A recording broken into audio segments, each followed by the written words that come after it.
ನಾನು ಬೀರೂರು ಅಲ್ಲಿ ನೋಡ್ಕೊಂಡು ನನಗೆ ದೇವ್ರು ಯಾವಾಗ ಕರ್ಸ್ಕೊಳುತ್ತೆ ಅಂತ ಅನ್ಕೊಂಡೆ. ನನ್ನ ತಂಗಿ ಅದೇ ರೂಪದಲ್ಲಿ ಬಂತು. ಇವತ್ತು ನಿನ್ನೆ ಬೆಂಗಳೂರಿಂದ ಬಂದಿದ್ರು.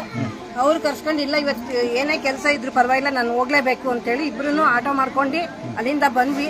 ನೋಡಿದ ತಕ್ಷಣ ಪವಾಡ ನಮ್ಮ ಎದುರಿಗೇನೇನೆ ಅಯ್ಯೋ ದೇವ್ರು ಇಷ್ಟು ಇದೆಯಲ್ಲ ಅನ್ಕೊಂಡು ಖುಷಿ ಪಟ್ವಿ. ಅವಳಿಗೂ ಕಷ್ಟದಲ್ಲಿದ್ದಾಳೆ, ನಾನು ಕಷ್ಟದಲ್ಲಿದ್ದೀನಿ. ಏನೋ ತಾಯಿ ಇವತ್ತೇ ಫಸ್ಟಿಗೆ ಬಂದಿರೋದು, ನೆರವೇರಿಸ್ಕೊಡ್ಲಿ. ಆಮೇಲೆ ನಾನು ತಿಂಗಳ ಬರ್ತೀನಿ ಅಂತ ಆ ತಾಯಿ ಅಮ್ಮಂಗೆ ಬೇಡ್ಕೋತಾ ಇದ್ದೀನಿ.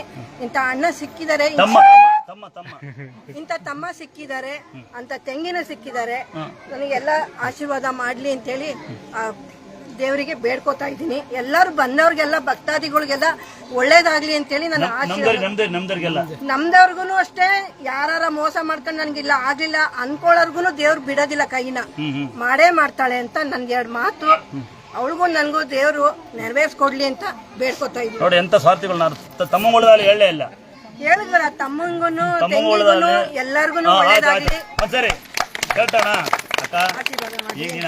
ನಾನು ಇವತ್ತು ಫಸ್ಟ್ ಬಂದಿರೋದು. ದೇವ್ರು ನೋಡಿದ ತಕ್ಷಣ ಇನ್ನೊಂದ್ಸರಿಗೆ ನಂಗೆ ಇವತ್ತು ಹೋಗ್ಲೇಬಾರ್ದು, ನಾನು ಹಿಂಗೆ ಇಲ್ಲೇ ಇರ್ಬೇಕು ಅಂತ ಅನಿಸ್ತಾ ಇದೆ.